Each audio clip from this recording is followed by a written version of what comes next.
Welcome to Kaleidoscope Toy and Miniature Australian Shepherds. This video is going to be all about building a bond with your new puppy. So thanks for watching. If you enjoy it, please subscribe, like, and especially comment. Thank you. Saturday morning, after we had the remnants of the hurricane come through here yesterday and last night, it's nice to see the sun coming out. I've got the baby puppies out here running around in the play yard. This is day 4 of the little 8-week-old miniature American Shepherd / miniature Australian Shepherd puppies being here. And hopefully they'll come by for a visit. Here we go. But right now they're out just tearing up the yard. And I do not use treats. I have no treats on me. I won't use any treats until later. I might use a few. But I do not use treats to try to build a bond with my puppies. I want my puppies to come around, visit me. We might play a little bit of tug. We'll do some interactive things, but I'm not going to use treats. Treats cheapen, this is my opinion, cheapen the relationship. If you're giving them a treat for every little thing they do, then what they do isn't any fun for them. Like if I was tugging and then clicking because he grabbed the tug and giving him a treat, well, it cheapens the fun. It cheapens the fun. So this is his reward. His reward is playing with me with the tug. So this is how I bond build with my puppies. I get on the floor every single day with them, and I'm not calling them to me. They don't even know their names. I'm not trying to get them to come to me. I'm just sitting here, and if they happen to come by and see me, then they find out that there's some interactive play involved and, you know, some scratches, petting, and that sort of thing. So the first week or so is going to be a lot of bond building for me. And you saw the table video yesterday. Of course, we're doing that. But mostly what I'm doing is I'm spending time with my puppies that don't involve commands because they don't know anything, and doesn't involve treats. Now, it's very tempting to call a puppy to you. I would love for Cora to come over here and see me. But if I start calling her and trying to get her to come to me and she ignores me, then basically she's just learned to ignore me. She's learned to ignore the sound of my voice. Here she comes. Get it. So when she shows up, there's going to be fun, and there's going to be tumbling, and there's going to be tugging. And I'm also finding out, if these puppies are interested in things like tug. We're getting to know each other. We're dating right now. We're trying to make a good impression. I'm trying to make a really good impression on these puppies and let them know that when they come to me, it's exciting and it's fun. And there's going to be something going on. But notice I'm keeping my energy low because this is a very high energy breed.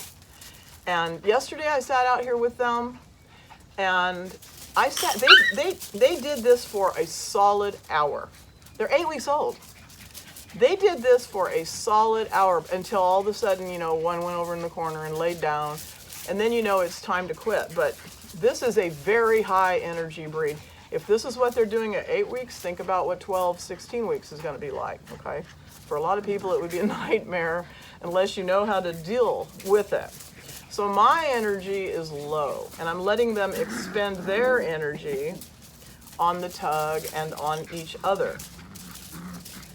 So, this is another reason why I get my puppies in pairs, because you've seen my other videos. I'm out hiking with my other dogs, and I'm doing a lot of things with them. And these puppies are too young to come along, and I don't want one puppy sitting all alone doing nothing and not developing mentally and physically while I'm out doing what I need to do. So I think if I was a pet owner, if I was a good, if I had the time, I would have 2 puppies. That's just me, because you're not a dog, and you can't be their pack all the time. You have to go to work. You have obligations, and the puppy gets pushed to the back burner and sits in a crate and becomes distraught and develops behavioral problems and becomes phobic of things because it's alone. And I think a lot of behavior problems in dogs are caused by them being raised alone, and that's just my opinion. This is a pack animal. They need another dog. So, and again, that's my opinion, and I would never only have just one dog. So here we are with the puppies on day 4, and today I'm doing a lot of testing them on interactive play, on their desire to follow a sound. Will they fetch it or will they just run off with it? Okay, there she goes. She's running off with it, and that's fine. That she just ran through the tunnel. So the two of them are together and they're playing with that toy, and I'm just going to sit here and see if they bring it back to me, because what I want them to realize over time is that it's really fun to come and be with me, and that they look forward to being with me, and that they look out for me, that they're watching for me. If I get up and move, in a few minutes I'll get up and walk around. I'll see if they follow me. You test them. Do they have good follow? Meaning if you get up and move, will they follow you? Now that's a little easier if you just have one puppy, but you've seen I've got a pack of 12 dogs that follow me everywhere I go. And the reason for that is that I developed follow in them while they were this size, while they were little, and not with food. Not with food. Pack leaders in a pack, dogs or wolves or whatever, they're not doling out treats to their pack. They're being followed because they're a leader. That's all there is to it. And I don't need food to create a leadership role in my dog's life. And in fact, I think it confuses the dogs and it muddies the water.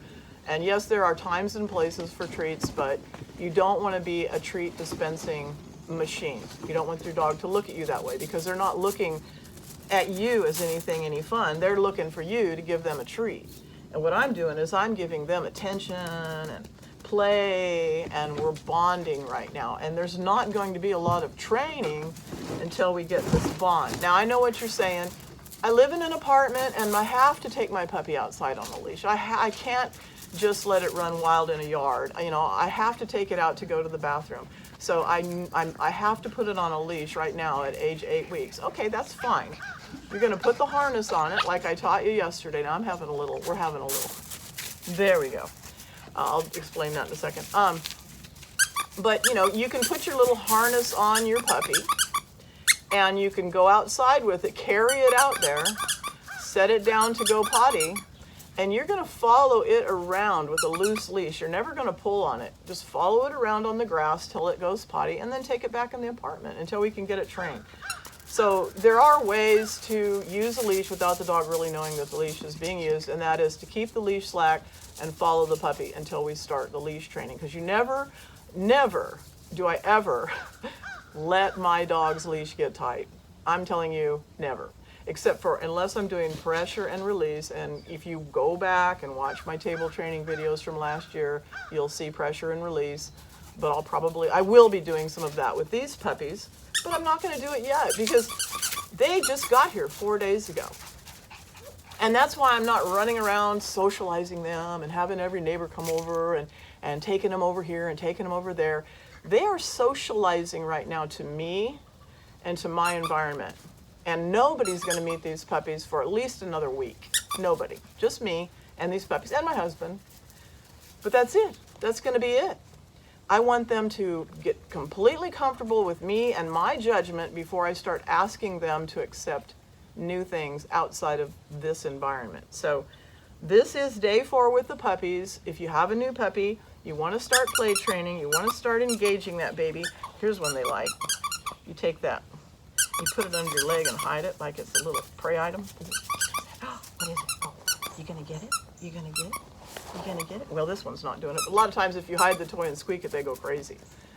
Yeah, but you just want to engage your puppies. You want them to, there's not too much going on out in this yard, but if we go over to this human being, I'm going to get some loving, I'm going to get some play, I'm going to get to go fetch the little sock monkey. And, they're out running around, but they keep coming back to me because I'm engaging with them. So this is what I want you to do with your new puppy. Spend a lot of time on the floor playing. Now, when you're tugging, these rocks are hard. Oh my goodness. When you're tugging, and I don't know if they'll come back over. Here we go. You want it? You want it? You want to keep your hand low to the floor. Never pull up on that puppy's neck. Keep your hand just a couple inches off the floor. Never pull up. Did you hear what I said? Never, ever, ever, ever pull up. Never do it. Keep that hand low. And we're going to let that puppy, if it accidentally gets out of his mouth, I'm going to bring it right to live. And I'm gonna let this puppy's a little bit of a soft puller, so I'm gonna let him win. I want the puppy to win, because if I'm trying to create a dog that tugs, I want a dog that hits that tug hard and hangs onto it and pulls with everything it's got at some point in time, like for a flyball dog or an agility dog. So now they're playing tug with each other, so I don't have to play tug. But anyway, this is our morning 4 with the new puppies, 8 weeks old.